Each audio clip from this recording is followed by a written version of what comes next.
Rises. How are you all? I hope that your holiday was good. It was a little bit uphill for me, relatives and fireworks and whatnot. It's always fun, right? It's nice. There's literally only like 8 to 9 days out of the year that are different than the other 365 days a year, so you stop and you celebrate them. But sometimes when you stop to celebrate, it's just spending up your social tokens. It's not really gaining them back. For the hermit types, those social tokens are hard to regain. And honestly, it wears you out so bad, and the heat wears you out so bad that it's kind of like you start losing power. You know what I mean? You start powering down. You've already made it a month and a half, almost 2 months into summer break with your kids, work plus kids on break. I mean, it's costly, it's tiresome, it's hot. Oh my goodness, it's hot. Aside from that, it's kind of like, what's next? How do you keep everybody entertained and not go and stir crazy with each other after being up each other's butts for this long? You don't. You just kind of deal with the pushback and chosen ones. I know you're dealing with pushback right now. The more pushback you get, the more resistance you get is the bigger, brighter sign that you're going the right way, because they're not the ones who are against you are always against you. The ones who are for you, you're probably not going to see till you get in your spot, right? So, whatever it is that you were working on, whatever it is that you will be working on, make sure you stick a pin in what's done so that you can go ahead and successfully move on instead of having several tabs open, if you will. Work is going to be work. That's a consistent thing. School seems to be off and on because we have our breaks. We have our like Christmas break, summer break, Thanksgiving break. Little short off and ons plus sick days in between that. So free radicals, right? Different variables determining what you're going to be doing from the day to day. But in the summertime, during this season specifically, it's hard not to lose your forward momentum. Like you've had it with gusto all the way through spring. Like wintertime, you couldn't wait to break out. Springtime, you had so much energy. Now the fun parts of summer are over, and we're going into the late parts of summer, and it's just a slow crawl back to the routine, right? Something you can do to help lessen the sting of that is kind of prepare yourself for what you're going to be doing next. School's still got about a month to go before it's back in, but budget wise, how are you going to handle entertaining them for the rest of summer and then doing your school clothes stuff and then doing your all the extra side stuff that you have to do with that, and then not be wiped out the first week of school when you've got new backpacks, new clothes, new shoes, and you're stuck in the school line and gas does not seem to be going anywhere. Every holiday the gas climbs up just a little bit more, right? But before our kids are back in school, we will have to make the decisions. What are they going to need next year? Because the school supplies always change. It's pretty much on their computers. A little this, a little that. You may be going into like an expensive calculator, but other than that, it's the clothes, it's the shoes, and it's going to be the transportation back and forth, right? If you have kids that are in multiple grades to where you have to go to different schools, that back and forth shit is god dang. And my kids are spectral, so if we don't really have a routine down before doing it, it's like pulling teeth the first month, no matter what, even though we don't let them lose bedtime. They still get up early in the morning. They still stay busy during the day, but it's not like a school routine where they're having to do that. Make sure you're awake by 7. Make sure you're in that stupid traffic line by 4 o'clock, right? So what we do is we'll end up like visiting the school, not with everyone in it. I mean, drive around the school, look how the traffic flows, try to find the best way to go from where we're at when they get off to picking them up, because they don't get on the bus and they don't walk. So pretty much they'd have to go to the front and be picked up at the office. So whatever's going to get us closest to the office is what we're doing.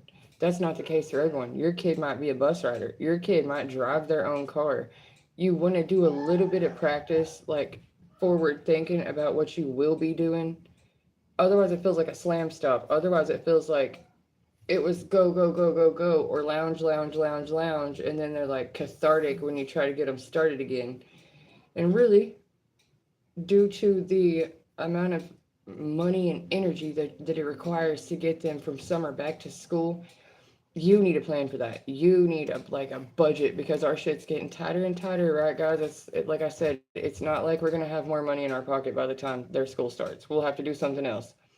Now would be the time to budget better to make it to where some of the activities are like that you get a summer pass or something. You get it in bulk, not just these single things that cost a whole lot. Like, I don't know, people do festivals in the summer and stuff like that. They take faraway vacations instead of staycations, and the staycation is what gets it done.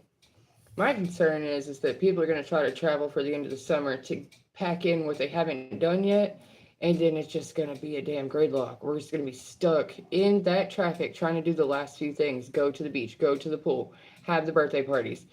The last little bit, right? It's like chasing the sun over the hill.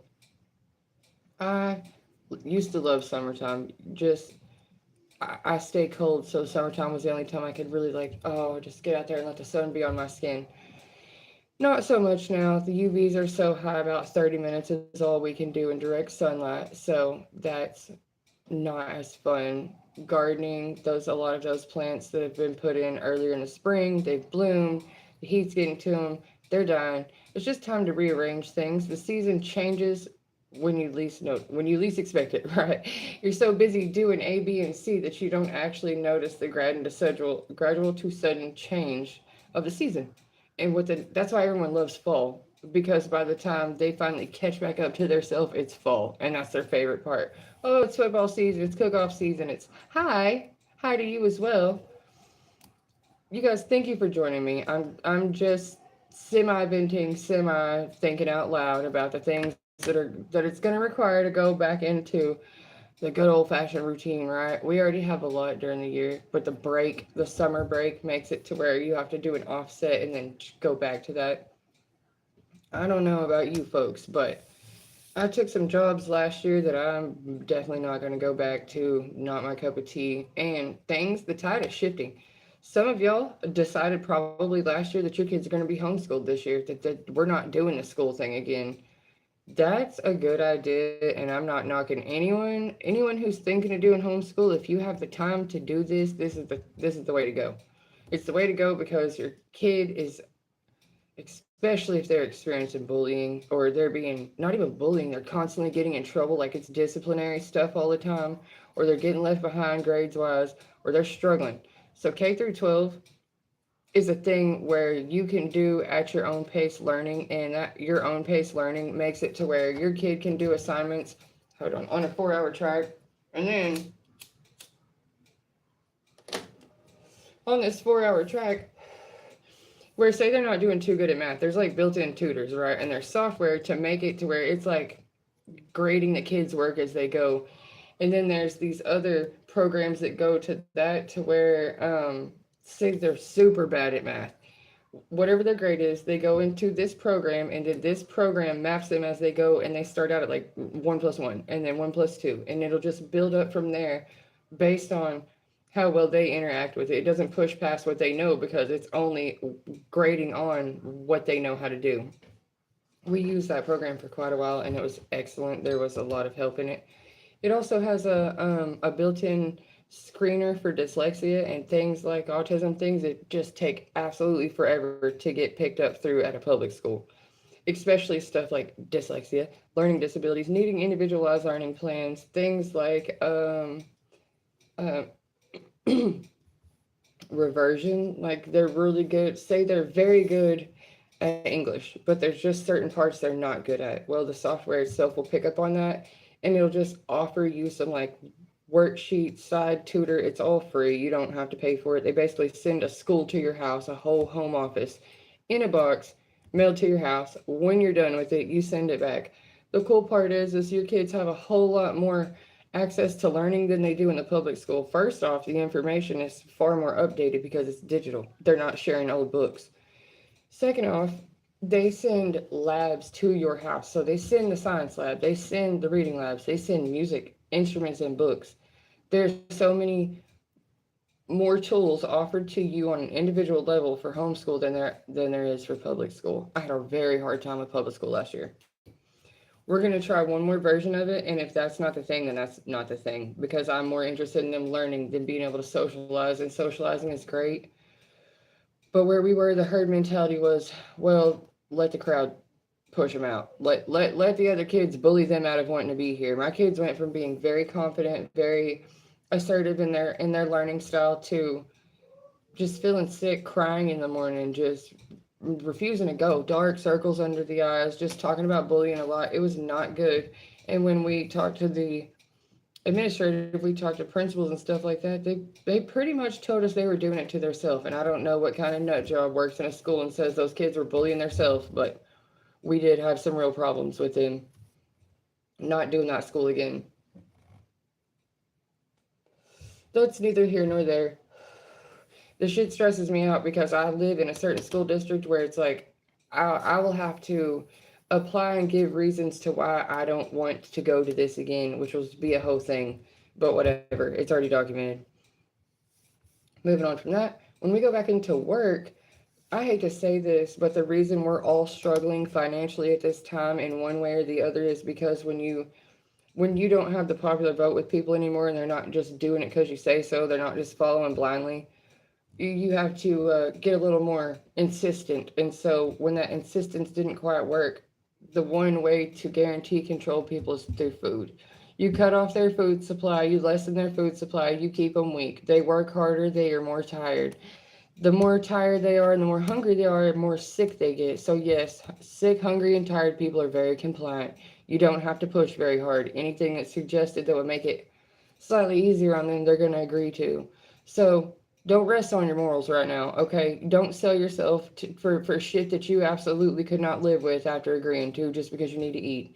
You will eat. You will be provided for, and it will be supernatural provisions if that's what it takes. But this is something being done intentionally. This is not anything that's wrong with the individual. You're not doing something wrong. Your habits are not so expensive that you can't keep up. It's a matter of the cost of living has been raised to the point that the cost of luxury, or it's not even luxury, that's unfair to say. That's like saying that being able to go to the grocery store is a luxury. It's not. Being able to have a jet ski is a luxury. Being able to have, like, I don't know, an in-ground pool, that's kind of like a luxury. If you're saying just because you can have that for the sake of entertainment, you can do things like that or take a lot of vacations. It's not a luxury to have clothes that fit you. It's not a luxury to have a car that will get you back and forth to work. It's not a luxury to have insurance at your job for when you get sick because the things you're exposed to at work. Those are basic human rights, and we are treating basic human rights like they are luxury at this point, not a fact of law. What are we paying for? What did we vote for? Who's standing up for us, and why do we put them up there if they're only going to be there to abuse us? We're not doing this stuff to ourselves, guys. We're not making it hard on ourselves. It's literally being made harder and harder and harder on us on purpose. So, although we can't change who it is right this minute because they're already there and they've got to wait till the timer goes off, if you will. Well, when that timer goes off, I bet it's like a bomb. I bet it's literally like it hits different. Show of hands, who thinks this election season will be very, very different when they start campaigning again?